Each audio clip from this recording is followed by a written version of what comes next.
Salam Bapak Ibu Saudara sekalian yang dikasihi dan diberkati Tuhan.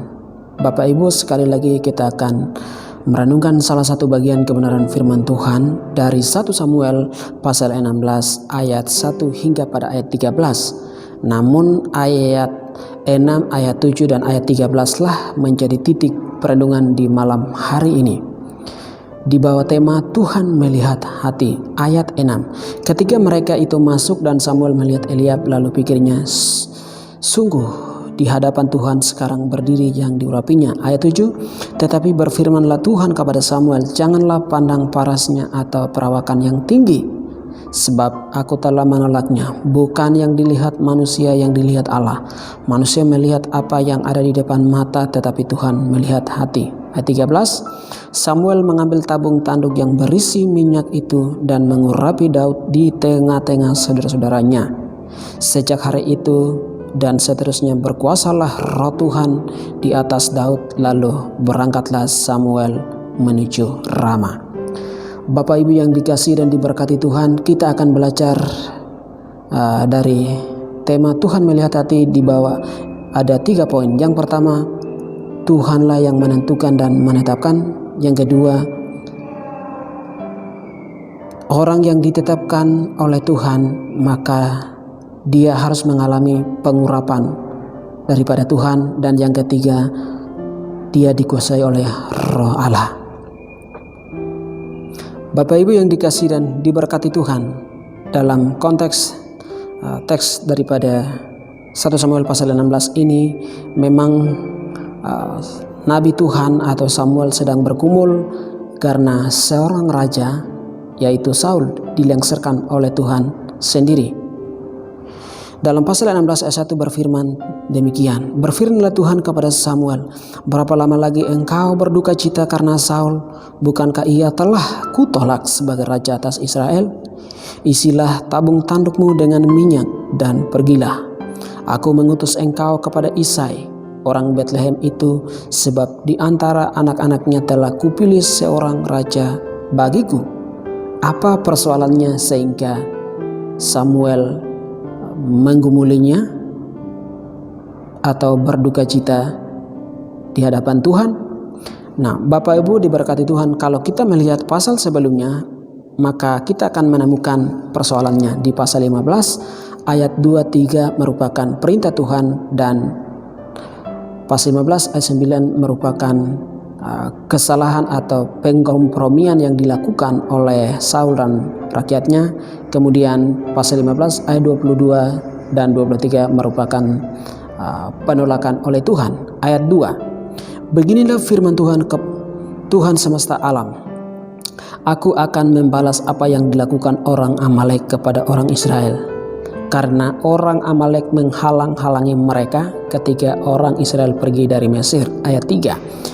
Jadi pergilah sekarang, kalahkanlah orang Amalek, tumpaslah segala yang ada padanya, dan janganlah ada belas kasihan kepadanya. Bunuhlah semuanya, laki-laki maupun perempuan, anak-anak maupun anak-anak yang menyusu, lembu maupun domba, unta maupun keledai. Merupakan adalah perintah Tuhan kepada Saul.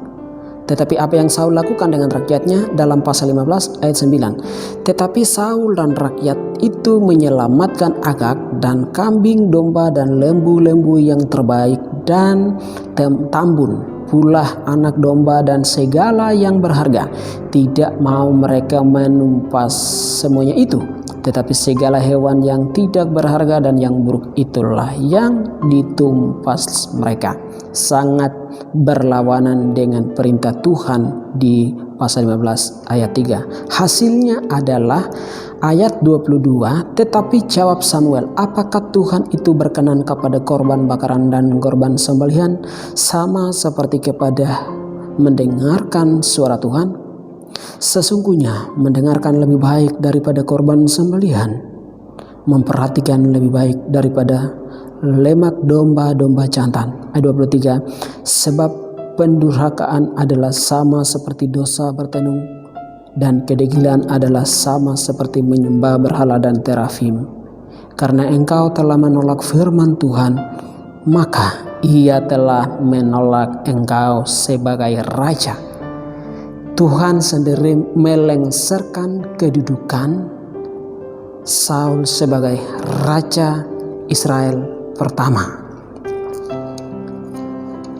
Sehingga dalam firman Tuhan yang datang kepada Samuel dalam pasal 16 ayat 1 adalah Tuhan telah menyiapkan seorang pengganti untuk Saul, anak dari seorang Isai.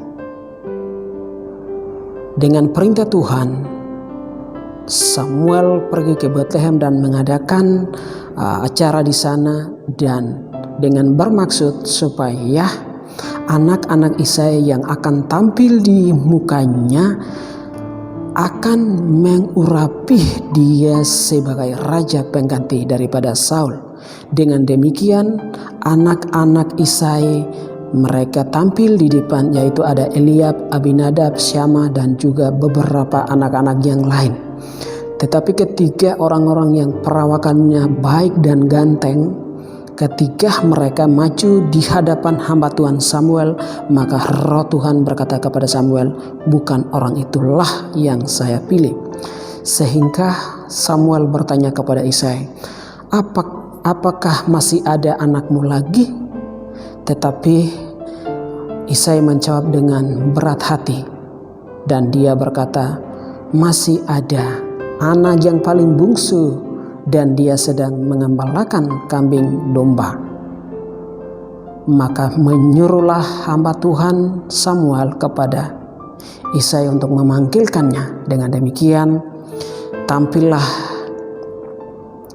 Daud di hadapan hamba Tuhan Samuel, dan roh Tuhan bergerak di dalam diri Samuel sehingga dia lekas membuka tabungnya dan mengurapi dengan minyak urapan Tuhan itu di atas kepala Daud. Sehingga pada saat itulah secara resmi disahkan oleh hamba Tuhan Samuel.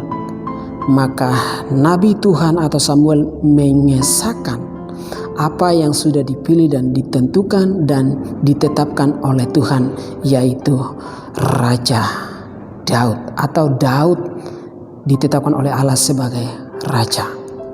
Maka yang kedua, dia harus diurapi atau diresmikan sehingga disaksikan oleh banyak orang.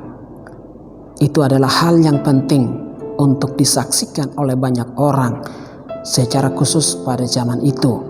Dan yang ketiga, ketika dia diurapi, maka dia dikuasai oleh roh Allah. Saya akan bacakan ayat 13 dari pasal 16. Samuel mengambil tabung tanduk yang berisi minyak itu dan mengurapi Daud di tengah-tengah saudara-saudaranya.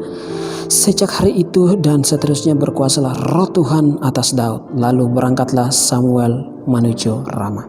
Bapak Ibu yang dikasih dan diberkati Tuhan, maka sangatlah penting seorang anak Tuhan, kita harus menyadari bahwa kita dipilih dan ditetapkan oleh Tuhan, bukan karena kemauan kita dan kehebatan kita, tetapi itu semua dalam koridor dan ketetapan hakikat Allah.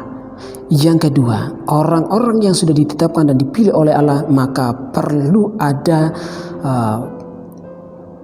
pengesahan atau perlu diproklamirkan atau perlu menyatakan kepada dunia bahwa dia adalah milik Kristus.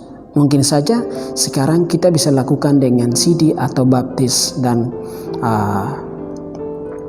ataupun mungkin bisa dalam pernikahan, yaitu juga bagian daripada di mana mengikat satu hubungan, yaitu laki-laki dan perempuan. Maka memang diperlukan harus ada pengurapan atau pengesahan oleh hamba-hamba Tuhan sehingga disaksikan oleh semua orang, termasuk iblis juga menyaksikan hal itu.